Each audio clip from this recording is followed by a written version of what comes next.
Cette émission vous est présentée avec la participation de la boutique No Watch.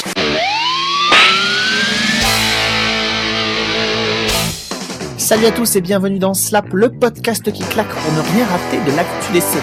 Cette semaine, Slap vous fait rencontrer 4 menteuses, un homme capable de détecter les mensonges et vous embarque dans une réalité alternative où on ne sait plus quelle est la vérité. C'est la bombe de cette semaine. La nouvelle est enfin tombée. Le Dr House va arrêter ses consultations à la fin de la saison 8, diffusée sur la Fox actuellement. Une décision difficile à prendre car malgré ses baisses d'audience, la série reste un maillon fort de la chaîne.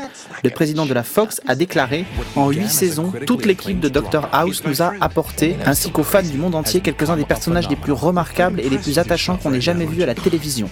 En France, rassurez-vous, le sevrage débutera doucement, puisque la saison 7 vient tout juste de débuter, c'est donc qu'il nous reste encore une saison d'avance. » La chaîne Sci-Fi vient de donner le feu vert pour une 3e saison de Being Human, remake américain de la série britannique du même nom.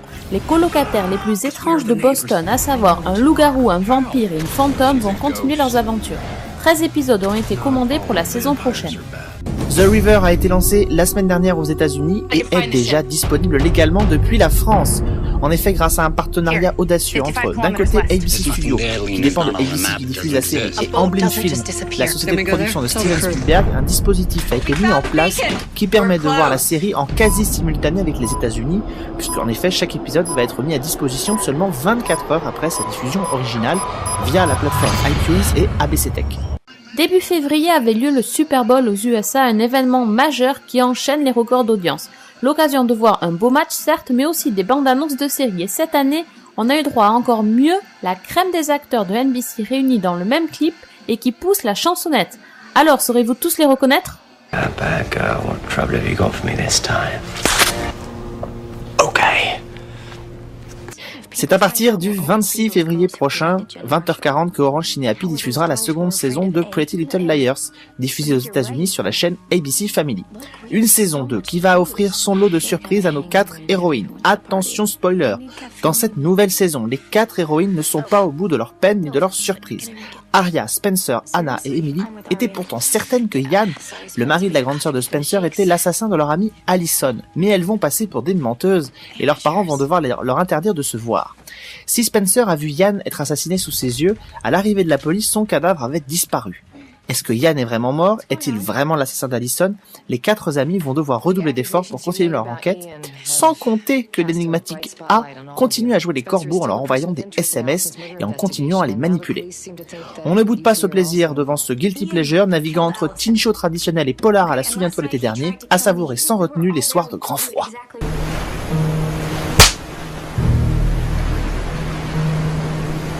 La série Lie to Me a été annulée à la fin de la saison dernière, mais le DVD de la saison 3 vient de sortir, ainsi qu'une intégrale regroupant les 3 saisons. Si vous n'avez pas fait la connaissance du Dr Kyle Lightman, c'est peut-être une chance car celui-ci est capable de savoir quand vous mentez. Véritable détecteur de mensonges humains, il ouvre une agence de détective privé haut de gamme avec une amie psychologue. Il forme lui-même son équipe, composée de Ria Torres et Ellie Locker, en leur enseignant l'art de lire sur les expressions faciales. Il s'agit d'une série policière classique qui utilise dans chaque épisode le même gimmick où Cal interroge un suspect et détecte s'il dit la vérité ou pas.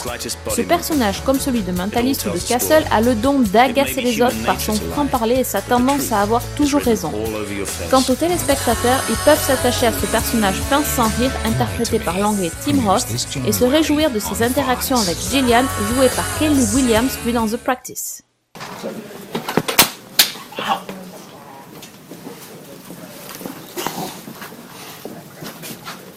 Sandy Ramamurti, le Dr Suresh de Heroes, sera prochainement en guest star dans un épisode de la saison 8 de la comédie de NBC The Office. Son personnage pourrait bien semer la pagaille au sein de l'équipe car il incarnera un médecin indien dont l'un des personnages va tomber amoureux. La nouvelle sitcom de Tim Allen, Last Man Standing, va accueillir 3 guests masculines dans les prochains épisodes. Robert Foster, actuellement dans Alcatraz, jouera le père de Mike, interprété par Tim Allen. Son frère sera joué par Mike Rowe, un animateur de télé très connu aux États-Unis, et dans le même épisode, nous pourrons même retrouver Malcolm, alias Frankie Muniz, dans le rôle d'un responsable de prêt bancaire.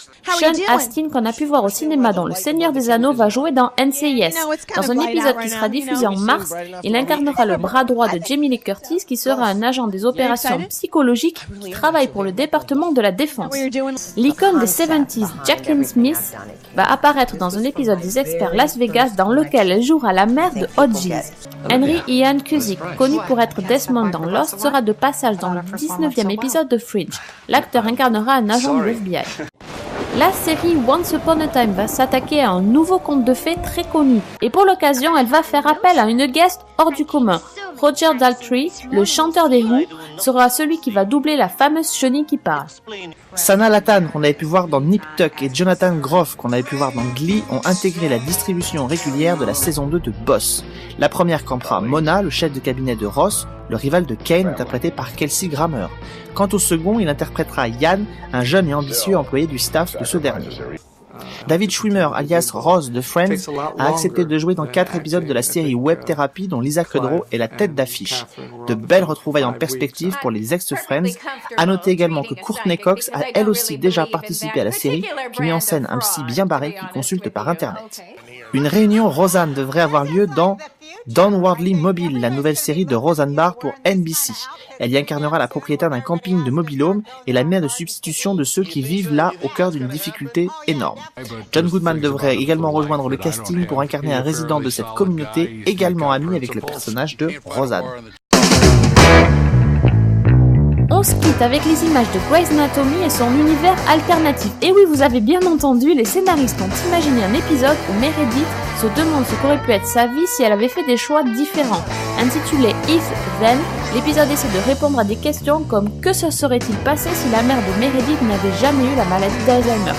Ou encore, que se serait-il passé si Meredith n'avait jamais rencontré Derek dans un bar dans Pilote, vous rappelez? Bref, plein de questions dont vous aurez bientôt la réponse. On se retrouve la semaine prochaine pour une nouvelle distribution de claques. On parlera de la saison 6 de Dexter qui arrive sur Canal+, de la sortie DVD de la saison 2 de The Good Wife, et vous découvrirez les premières images de la saison 8 de Desperate Housewives. D'ici là, n'oubliez pas d'aller sur la boutique No Watch soutenir tous vos podcasts préférés.